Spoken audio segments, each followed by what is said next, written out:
নমস্কার বন্ধুরা, welcome to Bithi's kitchen. Bithi's কিচেনে সবাইকে স্বাগত।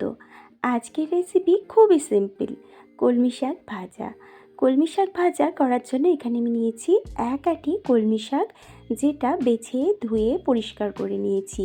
এবার এই কলমি শাকগুলো কেটে নেব। দেখো, আমি একটু জিরিচিরি করে, খুব বেশি চিরি না, দেখো এরকম করে কেটে নিচ্ছি। আর কলমি শাকটা খুব সাধারণভাবে রান্না করব, কিন্তু খেতে হবে অসাধারণ। দিয়ে দিলাম সর্ষের তেল, আর শাক ভাজা সর্ষের তেলে করলে বেশি ভালো লাগে। আর এখানে নিয়েছি আমি বেগুনটা একটু লম্বা বেগুন ছিল, তাই গোল গোল করে কেটে নিয়েছি। শুধু লবণ দিয়ে বেগুনটা ভেজে নেব। হলুদটা এই বেগুন ভাজাতে আমি ব্যবহার করলাম না, তাহলে তেলটা কালো হয়ে যাবে, তাই হলুদটা কিন্তু আমি এখানে ব্যবহার করিনি।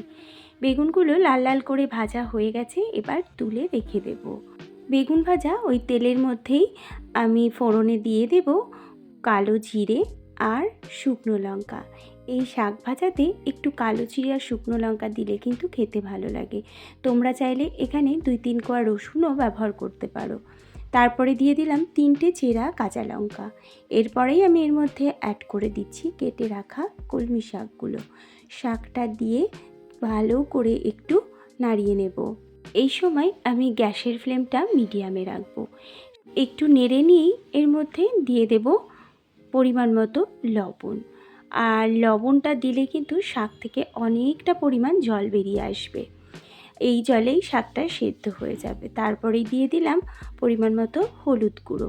এবার লবণ আর হলুদটা ভালো করে শাকের সাথে মিশিয়ে নেব। শাক ভাজা তো খুবই সাধারণ আর কমন একটা রেসিপি।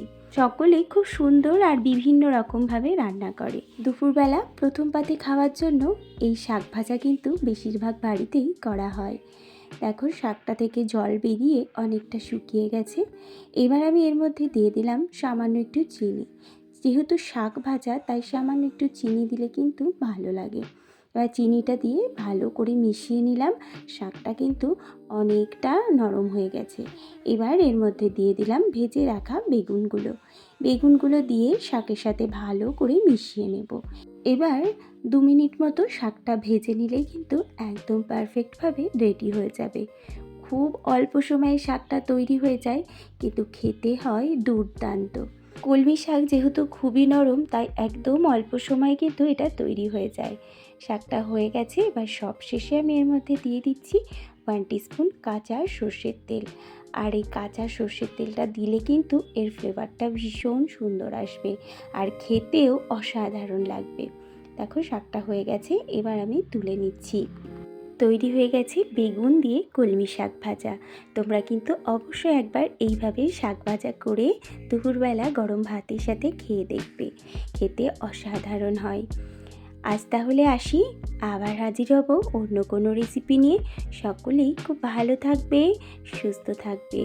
ধন্যবাদ।